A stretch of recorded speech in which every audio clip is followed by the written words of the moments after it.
tu ni lah. Lu, kawan yang ngejek kurang kok hari ni.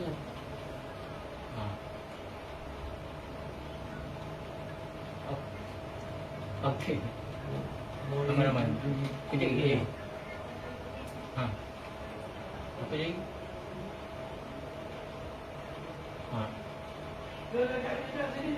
Bakso di mana bakso?